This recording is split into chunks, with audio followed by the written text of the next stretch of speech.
Welcome back. My name is Darson Grantham, real estate agent here at Keller Williams. Jhusmann here, president of the Katalyst team, part of KW Commercial Realty. We're a group here in Des Moines. Across Iowa, we do multifamily apartments, specialty. And we're a group out of Keller Williams Commercial, and I'm president of the Katalyst team here.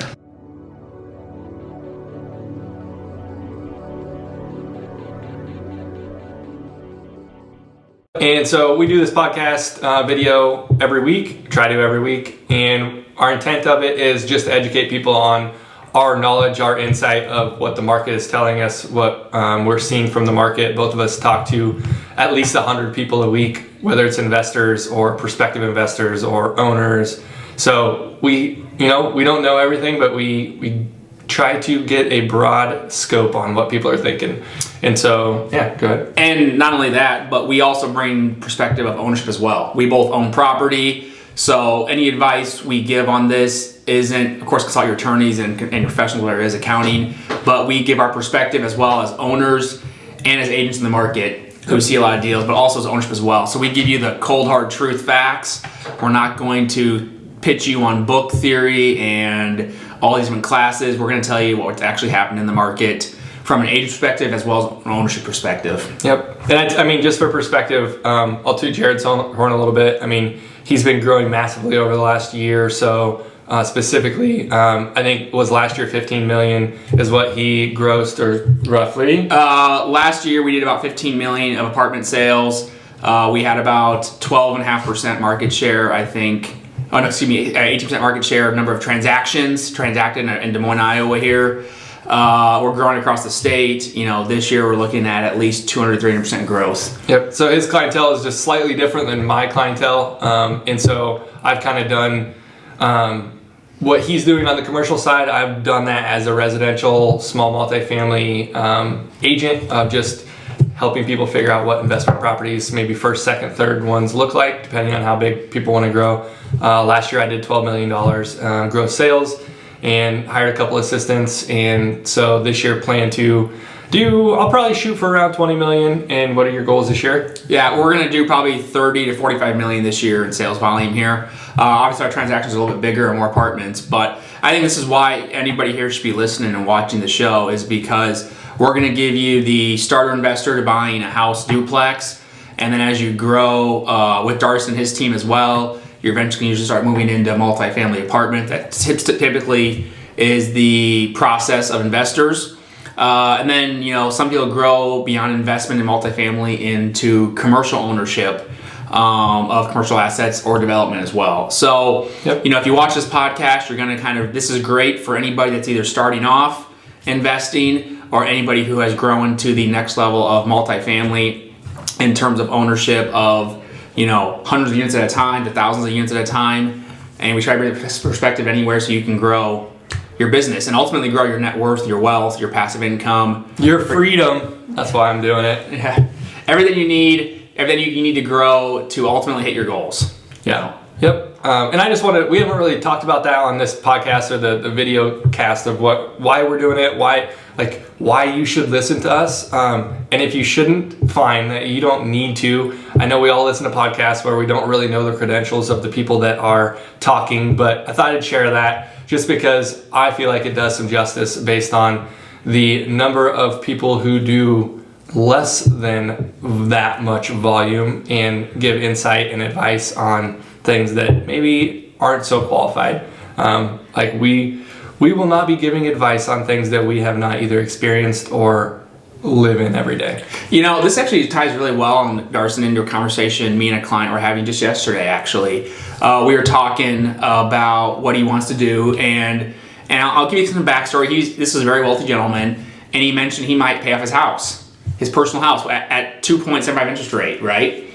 And of course, we all laugh because it kind of sounds stupid. Like, why would you ever do it? I see both sides. So this ties back into what you're saying. This is why I think it's important for anybody watching to listen. As I said to him, I said, book-wise and mathematically, that makes no financial sense.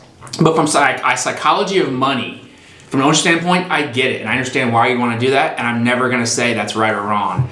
And he actually said to me, he's like, Jared, that's why I like you, is because you're going to give me the cold hard truth facts, and you're never going to say yes or no. You're just going to say, here's my perspective on things. Ultimately, he's going to make the best choice for himself, his family.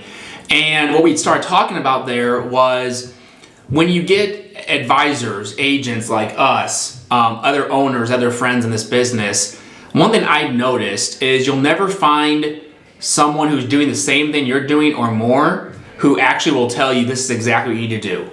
A lot of times they're going to ask questions, or they're going to give their thoughts, but they're never going to hit back with, this is the only way. And that's my experience at least. If you ever have an agent or someone who is a coach or a teacher, and they're telling you exactly what you need, like, oh, you have to only multifamily, or you have to only do wholesale, you have to only do flips, like that's the only thing you need to do, and that's the only way to make money. Okay, they're lying to you, or they're trying to sell you something, 100%. And it is a way. It's not the only way. But if you focused all of your time into one of those things, they can all make money. Absolutely. But agree to say, like, there's no other way, all the other ways don't make money, it's just this one way, like, yes, that's false. And just point I'm making is that anybody out here watching that's listening to us is that just bear in mind, whenever you're watching these videos across YouTube, across any social media, Bigger Pockets I know is a big one. And if you ever have someone just absolutely harping on this is exactly the way to do it, it's the only way to do it, then they probably have a net worth less than you. That sounds like a harsh way to say it, but that's just how I honestly feel, that if someone's telling you exactly what you have to do, there's only one way, their net worth is probably less than yours. Or they're selling something. Or they're selling something, yes. Or it's one of those things that maybe they have a higher net worth than you now, but they probably spend their money previously and are going to be broke here in 2 more years. Or they are maximizing their leverage. Like, you never will find someone who's truly wealthy. There's a difference between wealthy and rich, by the way. Truly wealthy will probably almost never tell you this is the only way to do it. So that's why, as anybody watches us, hopefully watch Darson and I on these podcasts, we're never going to say this is the only way, this is the right way. We're just going to talk about what we're seeing in the market, what we see as owners. Yep. And one of my favorite things is, I don't know who made this up or if I did, but no decision is ever right or wrong. You make that decision right or wrong. So, like, that's something that I've lived by forever, is that just make a freaking decision. Figure out if it was right or wrong as you go through the actions because you made the decision, and then you're on. Well, this goes back to, that's what we want to talk about here today in my quarter report. Yeah. I talked a little bit about, there's only 2 certainties, death and taxes, right? So there's been a lot of upheaval in the market right now with the war in Ukraine, inflation 8.5% as of this yesterday or so, interest rates going up, a lot of uncertainty in the market, only 2 certainties, these death and taxes. But I talk about this as well in this, as I say, at the end of the day, the only certainty is that things are always going to be changing, and all you can do is make the best choice you can today and move forward. I think I may have a statement in my quarter report here, focus on the windshield, not the rearview mirror. Yeah. So make your choice, whether it's right or wrong, live with it, move forward, figure it out. Like, this is the other thing too, I'll give advice, is that the best thing anybody watching this can do is at some point you're going to have a bad investment. Just figure it out, be okay with it. You're going to lose money. Hopefully it's not too much, and hopefully it's only once or twice.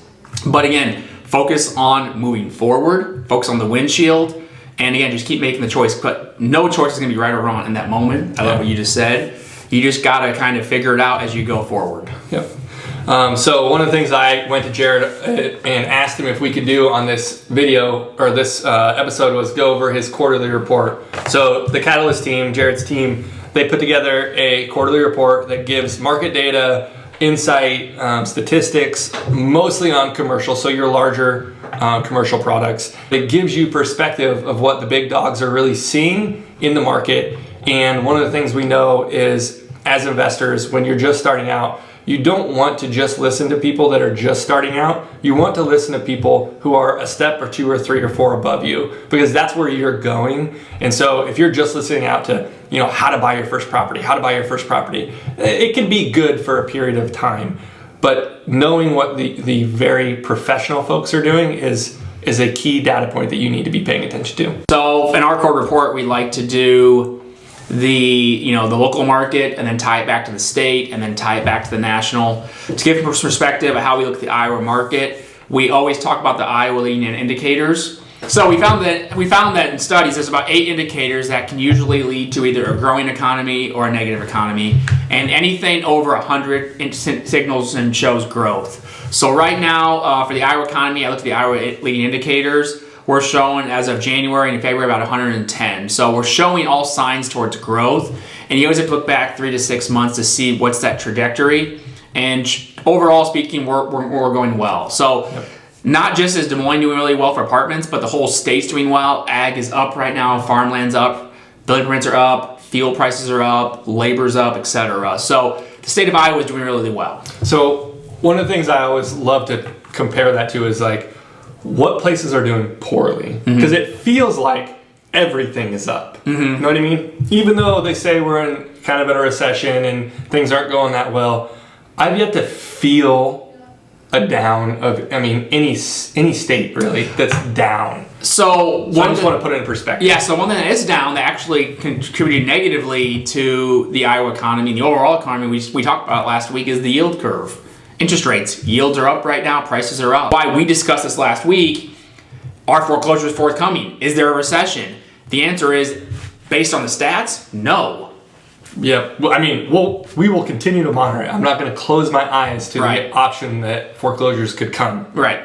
But it isn't going to happen overnight, and we will see it coming if it does. But right now, there's not anything in the windshield. And that's the interesting part about this too, is that there's always a science and an art to looking out the windshield and also looking back. So again, our quarter report here is talking about just the first quarter, but a lot of this debt was getting closed at high 3% interest rates, low 4%, and we're already hearing high 4s, low 5s in the market right now for residential and for commercial. Right, if you are buying right now or you are selling right now, that understand things are changing very fast. So if you do a 60-day window for due diligence or inspections, or you want to close 60 days, be ready to lock in your rates, be ready to go through quick due diligence, whatever it may be. I've got one deal right now. We were set for a 3-month close.